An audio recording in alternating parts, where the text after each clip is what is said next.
Pangungunahan ni na DPWH Secretary Vince Dizon at Manila Mayor Isko Moreno ang pagbubukas sa northbound lane ng Taft Avenue ngayong araw. Magunitang isinailalim sa rehabilitation ng lugar dahil laging binabaha. Si JM Thompson sa detalye live. JM. Dayan, ngayong araw nakatakdang buksan ang bahagi ng kahabaan ng northbound lane dito sa Taft Avenue mula UN Avenue papuntang Ayala Avenue. Yan ay alinsunod sa utos ni Pangulong Ferdinand R. Marcos Jr. Bago pa nga tuluyang dumating ang tag-ulan, tiniyak ng Department of Public Works and Highways o DPWH na mabubuksan na ang daanan dito sa Taft Avenue. Dahil sa maliit na drainage pipe sa lugar, mabilis na bumabaha tuwing umuulan. Malaki rin ang epekto sa daang-daang mga estudyante, guro at mga residente. Bilang bahagi ng rehabilitasyon, mas malaki na drainage pipes ang ipinalit.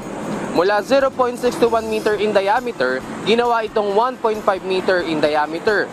Inaasahan naman na makatutulong ito na mabawasan ang pagbaha sa kahabaan ng Taft Avenue, partikular mula sa TM Calaw hanggang Ayala Boulevard, lalo na't paparating na ang tag-ulan.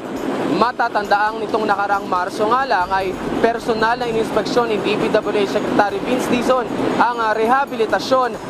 Dayan, maya-maya nga lamang ay inaasahang bubuksan na itong ginawang daanan sa Taft Avenue kasama si DPWH Secretary Vince Dizon at Manila Mayor Isko Moreno.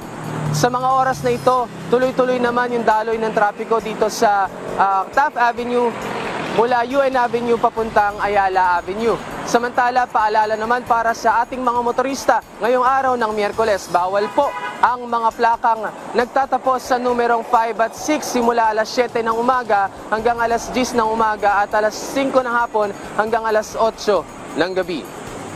Dayan? Maraming salamat, JM Thompson.